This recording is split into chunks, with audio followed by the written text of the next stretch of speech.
غنی بابا وی یو د سپوږمۍ ساس کې مال ټیکله د جانان را یو د سپوږمۍ ساس کې مال ټیکله د جانان را زم د خالونو د لالونو غدا نیم زه اوس د سنگر سرپرست اعلی زموږ ډېر ګران ملګری ډاکټر کاظم نیاز صاحب او د دې موجوده غونډې د دې دویم مشاعرې د پروګرام محترم صدر صاحب کاظم نیاز خان ته خواست کوم چې هغه تاسو ته خپل شعر واوري.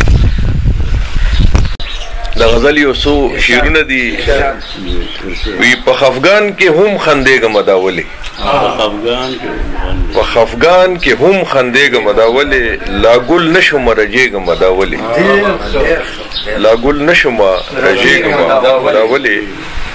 فریدون خان وی ما اوچته کناره د ان الحق را ما اوچته کناره د ان الحق را خو منصور ته نه رسېږم دا ولې ما اوچته کناره د ان الحق را خو منصور ته نه رسېږم دا ولې.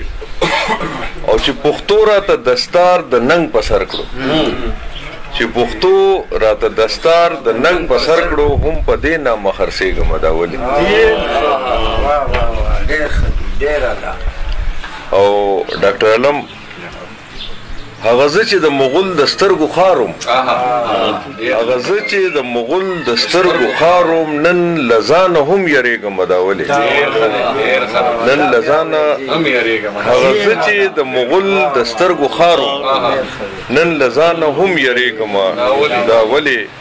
او د ژوندون په لار پړاو د دمې نشته د ژوندون په لار پړاو د دمې نشته زم د باد په شان تیرېږم دا ولې زم د باد په شان تیرېږم دا ولې.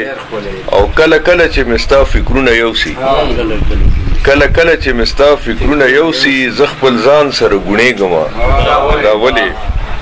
او دا منم چې څه امکان د وفا نشته دا منم چې څه امکان د وفا نشته بیا هم تا نه لوګې کېږم دا ولې. خادم صاحب وی که هر څو د خوب لیدو لاړو تیر شو که هر څو د خوب لیدو لاړو تیر شو په تیر وخت پسې کړېږم دا ولې.